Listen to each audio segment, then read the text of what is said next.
Hello friends, स्वागत है आप सभी का हमारे YouTube channel Unique Civil Services में। प्यारे दोस्तों, पिछली क्लास में हमने ये पढ़ा था कि लखनऊ कांग्रेस के लखनऊ अधिवेशन में राजकुमार शुक्ल जो है वो गांधी जी से अंबिका चरण मजूमदार से मिले थे और अंबिका चरण मजूमदार ने राजकुमार शुक्ल को ये बोला था कि आप जाके गांधी जी से मिले।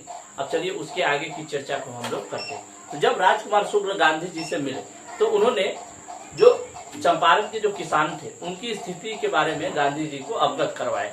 अब गांधी जी ने जब सारी स्थिति को देखा, सारी समस्याओं को जब सुना तो वो बिहार आने के लिए राजी हो गए। तो चलिए कब वो बिहार आए वो देखते हैं। तो गांधी जी 9 अप्रैल 1917 को कलकत्ता से राजकुमार शुक्ल के साथ पटना पहुंचे थे। ठीक, याद रखिएगा डेट। गांधी जी 9 अप्रैल 1917 को कलकत्ता से राजकुमार शुक्ल को लेते हुए कहाँ पहुंचे? पटना पहुंचे। और पटना पहुंचने के बाद वो किनके यहाँ रुके थे? मजहरुल हक के यहाँ रुके थे। ठीक, मजहरुल हक के यहाँ रुके थे। ठीक, अब उसके बाद क्या हुआ? वहां रुकने के बाद वो सीधे कहाँ पहुंचे? तो चंपारण पहुंचे। तो चंपारण वो कब पहुंचे? तो 16 अप्रैल 1917 को गांधी जी मोतिहारी पहुंचे। अब मोतिहारी में वो सबसे पहले कहाँ गए? तो जासोली गांव गए। ठीक, सबसे पहले वो जासोली गांव गए, वहां के किसानों की स्थिति को उन्होंने सुना। जब वहां के किसानों से वो मिल लिए तब उसके बाद वो पहुंचे चंद्रहिया गांव। जब वो चंद्रहिया गांव पहुंचे तो उस समय जो अंग्रेज के अधिकारी थे तिरहुत प्रमंडल के, उन्होंने गांधी जी को ये आदेश दिया कि आप जल्द से जल्द तिरहुत प्रमंडल छोड़ दें। लेकिन गांधी जी ने ऐसा नहीं किया और वो तिरहुत चंपारण में रुके रह गए।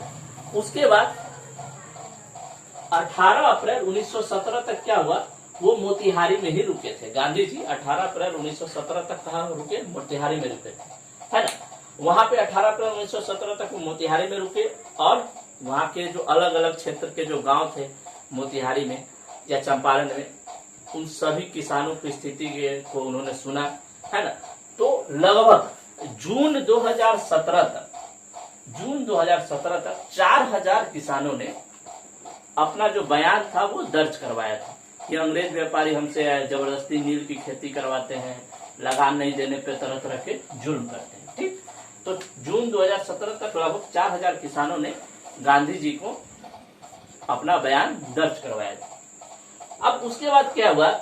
2 जून जब किसानों की समस्याओं को सुन लिए तब गांधी जी ने यह फैसला किया कि वो अब रांची जाएंगे। तो रांची वो 2 जून 1917 को पटना से चलकर 3 जून को रांची पहुंचे। 2 जून को पटना से वो चलना स्टार्ट किए और 3 जून को वो कहाँ पहुंचे? रांची पहुंचे। अब रांची में क्यों पहुंचे? क्योंकि वहां पे जो उस समय बिहार प्रांत के गवर्नर रहते थे, है ना। तो रांची में उस समय गवर्नर थे एडवर्ड अलबर्ट। नाम याद रखिएगा, एडवर्ड अलबर्ट। रांची में जाके वो गांधी जी एडवर्ड अलबर्ट से मिले और मिलने के बाद उन्होंने चंपारण के जो किसान थे या जो नील की खेती किया करते थे उनकी समस्याओं को गांधी जी ने एडवर्ड अलबर्ट को बताया। अब जब समस्याएं सुनने के बाद जो गवर्नर थे एडवर्ड अलबर्ट, उन्होंने गांधी जी को यह आश्वासन दिया कि इस सारी समस्याओं को जल्द से जल्द हल कर दिया जाए, है ना। तो इसके लिए जो गवर्नर थे उन्होंने क्या किया? एक जांच कमेटी का गठन किया। अब वो जांच कमेटी क्या थी? तो चंपारण एग्रीयन जांच कमेटी क्या थी? चंपारण एग्रीयन। इस कमेटी का उन्होंने गठन किया, है ना।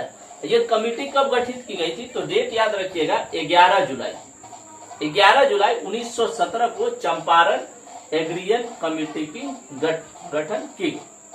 अब इस कमेटी का काम क्या था कि ये चंपारण गए और इनके जो अधिकारी थे उन्होंने किसानों की समस्याओं को देखा कि क्या वाकई में किसान इस तरीके से पीड़ित हैं। तो ये सारी बातों को सुनने के बाद, किसानों की समस्याओं को सुनने के बाद इन्होंने अपनी एक जांच रिपोर्ट किसके पास दी? तो रांची के गवर्नर के पास इन्होंने अपनी जांच रिपोर्ट दी। और जांच रिपोर्ट में जो गांधी जी ने जिन बातों को बताया था वो सारी बातें क्या हो गई? सच साबित हुई, है ना। तो जब गवर्नर ने इन सारी जांच रिपोर्ट को पढ़ने के बाद उन्होंने क्या किया? 4 मार्च 1918, नाम याद रखिएगा, 4 मार्च 1918 को चंपारण अधिनियम पारित कर दिया। चंपारण अधिनियम क्या किया? बना दिया, है ना। अब इस अधिनियम की विशेषता क्या थी कि इसमें जितनी भी तिनकठिया कानून के अंदर जितनी भी व्यवस्था थी उन सारे चीज को खत्म कर दिया गया है ना। अब किसानों से किसी भी प्रकार का न कर लिया जाएगा, न उनको नील की खेती करने के लिए बाध्य किया जाएगा। अगर उनकी स्वेच्छा हो तो ही वो कर सकते हैं, ये सारी चीजें। और जितने भी कर है वो सबको माफ कर दिया जाएगा जो किसान पहले से नील की खेती में लगे हुए थे। तो ये सारी चीजें, वो बंधुआ मजदूर थे उनको भी मुक्त किया जाएगा। तो ये सारी चीजें जो है इस चंपारण अधिनियम में किया गया। तो चंपारण अधिनियम 4 मार्च 1918 को इसका जन्म हुआ और इसके साथ ही नील की खेती या तिनकठिया कानून बंद हो गया। धन्यवाद। अगर आपको वीडियो पसंद आए तो इसको लाइक और सब्सक्राइब जरूर करें, अपने दोस्तों के साथ भी शेयर करें। धन्यवाद।